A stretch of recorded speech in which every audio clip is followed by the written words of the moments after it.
Hold on. Before we get to that fight, let's talk about the upgrades we made to Clyde. A gentleman who goes by the name Upgrade, which he spells thusly. With 2 Ds, as he says, for a double dose of this pimping. There were 3 main upgrades to Clyde for finals: the forks, the chassis, and the fuel tank. At our last competition, Clyde was finally able to melt its own outside forks and the inside forks, enough for it to be a serious problem.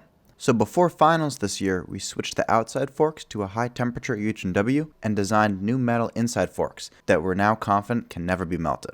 We were inspired by Matt from WPI, builder of the robot. Anemone uses field-driven design to vary the gyroid infill of its 3D printed chassis. Since so much of the weight of Clyde is in the chassis as well, a similar approach could make our chassis lighter and stronger where it matters. With some pointers from Matt, we used a program called NTOP for our field-driven design. We created a field based off the location of the burner, the front of the robot, and the sides of the robot. This field varied the thickness of the walls. These changes provide more material where we were melting the robot and less where we weren't melting the robot. One cool upgrade is to our fuel tank.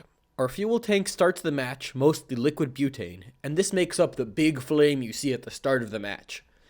As our fuel tank depletes, the fuel level in the tank goes down. Off-the-shelf air tanks, like the one we use in Clyde, have a barbed fitting to connect tubing to the center. This means we start getting gaseous butane instead of liquid butane halfway through the match. This fire is not nearly as powerful. To address this issue, the previous version of Clyde tilted the canister inside the robot. This allowed us to get more liquid butane out of the tank, but not quite all of it. On the newest version, Clyde version 8, we switched to pulling fuel from the bottom of the tank instead of the center by welding on an aluminum tube. This means we are utilizing all the liquid butane inside of our tank for the best fire possible. Huge shout out to our sponsor MicroArc Welding, who made this tank upgrade possible for us. MicroArc Welding is a high precision welding shop that can weld just about anything, no matter how small. We certainly couldn't have welded the thin wall aluminum tank to be pressure tied ourselves, but MicroArc had no problem with it and did a great job. They also welded our titanium burner assembly together, which was a huge durability upgrade for the weapon system. Just look at those beautiful welds. Another big flamethrower upgrade was turning the flames pink. We did this with a paste called Dragon's Breath that coats the inside of our flare and burns hot pink. I love that gooey mouth. That sounds good. Let's see how these upgrades worked on our first fire test preparing for the World Championship. Ignition. Fuel in 3, 2, 1. Hands. Yeah! It is pink. Hands off. Alright! We just got back from our first successful flame test. It's Thursday night, the competition's in 2 days, and we are super psyched. We had an awesome pink flame. Oh yeah, we're really excited. Everything went just as we wanted, and it's really cold outside. We didn't think we'd be able to ignite, but it ignited fine. So that gives us a lot of confidence for ignition in the box. Unfortunately, we did have a few issues with our 3D printed chassis that made it hard to fit the new fuel tank. Fortunately, we are professional engineers and came up with a precise professional solution involving turning a shaft into a drill bit and heating it with a propane torch. With enough melting and destructive convincing, the robot was ready to go. Oh no! Thanks to John Bennett, who runs JCRB Photography, for taking these awesome photos of Clyde before the competition. Including this test at Norwalk, we only had time to test the flamethrower system twice before the competition.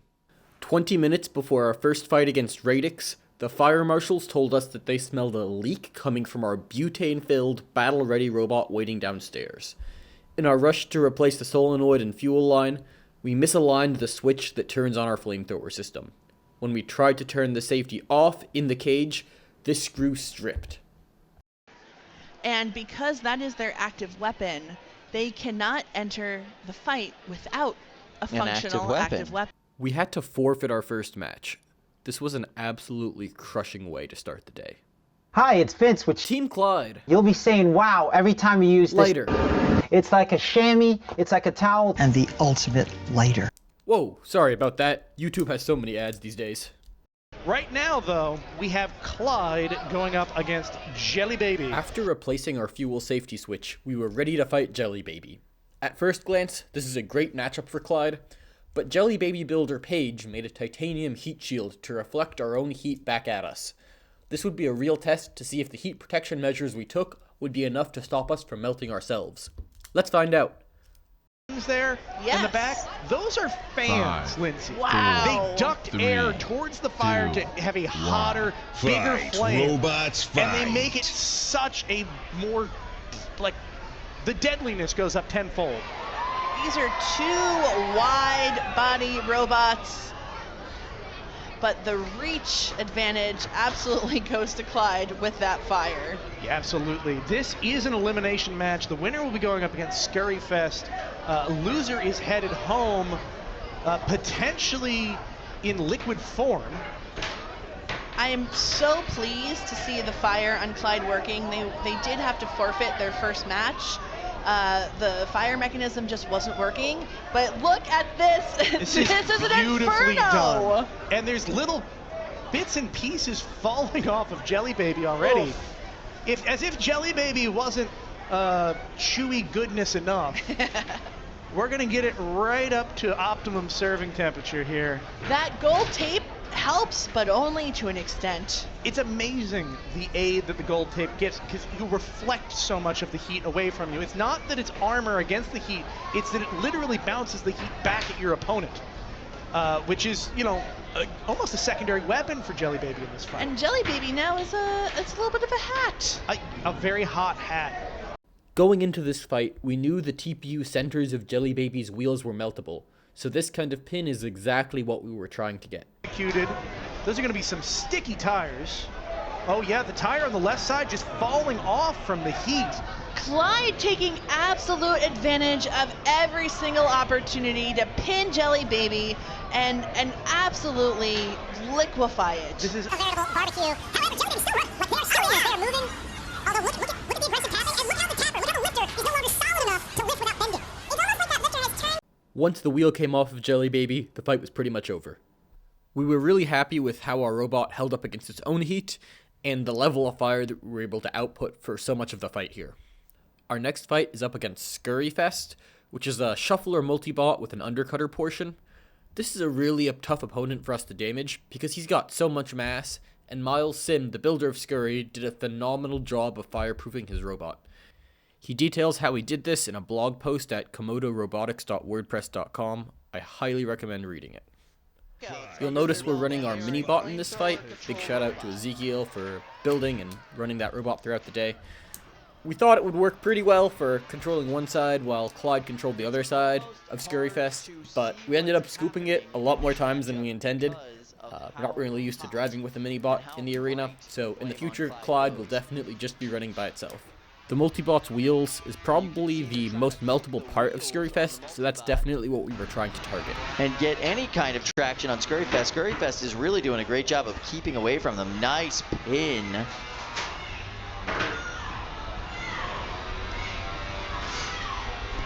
On the fest side of Scurryfest.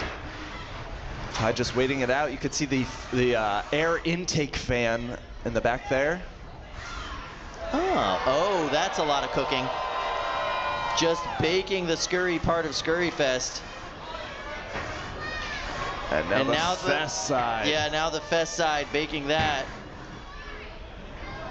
And you could see those big wheels, super tempting targets. That's just foam.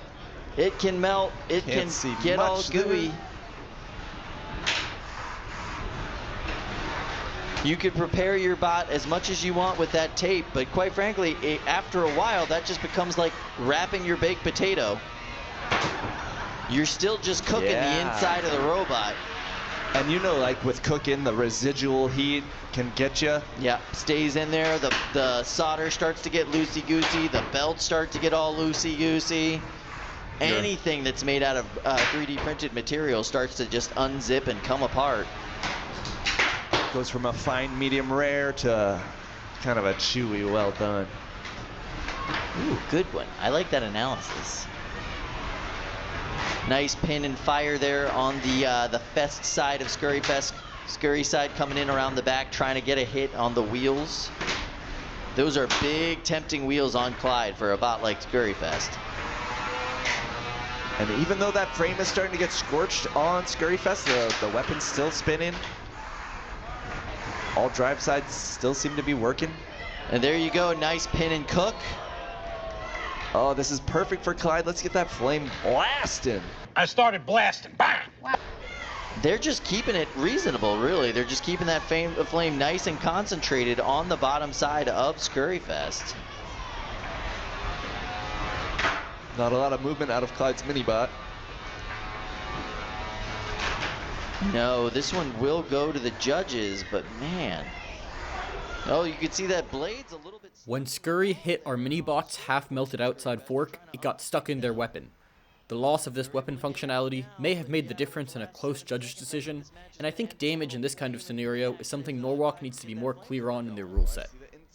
After we scraped by in the last fight, we were super excited to fight Eruption. This is a robot that we had been anticipating to fight the most out of all the robots in the competition, and the stakes had never been higher. It was a shame that we had to meet at this point in the bracket. Hopefully next year we can meet in the finals instead. We knew going into this fight that it would be extremely difficult to pin Brian. Eruption is very fast and zippy, and it's driven really well. We were looking forward to putting our new forks to the test as well, because this is the robot that we had designed them for. Enough chit-chat, here's the fight. Whoever wins has to fix the dryer, because the other one will be too depressed. So, all right, let's go to the poo-poo. Away we go. Very fast start from Clyde. Clyde has such an effective flamethrower. We said again and again, this is the OG effective flamethrower here at NHRL. They really brought it to into the public light. Right now they are getting thrown about the arena. Brian Boxel on Eruption here. This very aggressive egg beater vert is trying to get under Clyde, trying to pop Clyde in the air just like that, and trying to stay away from the front of the robot. It's got some pretty thick metal forks there that you just really don't want to go crashing into if you're a vert. Now there's a lot of juicy bits on Clyde. There absolutely are, but that is some of the toughest TPU in the competition. I don't know if it's a special grade or what, but the plastic they use seems to repel hits so well. Now Eruption is consistently getting under Clyde here. Brian Boxel, I'm sure, is very happy with his performance. 60 seconds down. He's got to stay alive for another 2 minutes here. This is extra tough. You can see the forks on Clyde have been bent up, so they're not going to win those pushing matches. They are going to lose every single time, but they can stay aggressive, they can keep their flame on their opponent, and they're going to hope that that's enough to wear down Eruption. Oh, and here we go. The first error here for Brian Boxel on Eruption, getting caught momentarily, but again, resetting himself, sending Clyde back into the sky. It's such a stable robot, and the Boxels are so good at keeping it stable, even in the worst case scenario.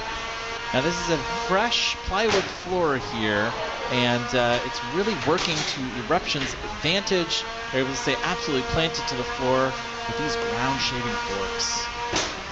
Wow, 60 seconds left here in this fight, and Eruption stuck up against the rail. Now is the moment Clyde needs to strike, keep it down. No, they were unable to capitalize, and now they're a hat. A flaming hat, Ricky.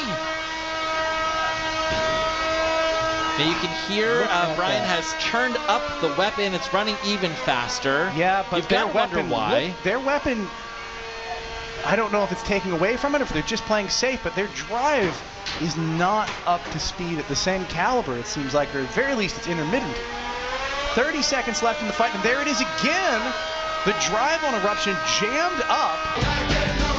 I don't like that, Ricky. Well, I bet that Brian Boxel likes it even less.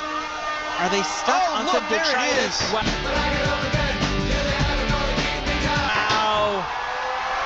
This is going to be hit or miss, but another couple of seconds. Yes, this will be going to the judges. Oh, look, Clyde is high-centered and then smacked by Eruption. This is going to be going to the judges. What a fight. Look at the glow. What you doing there, Brian? I'm fixing the dryer. Yeah. Eruption beat Clyde.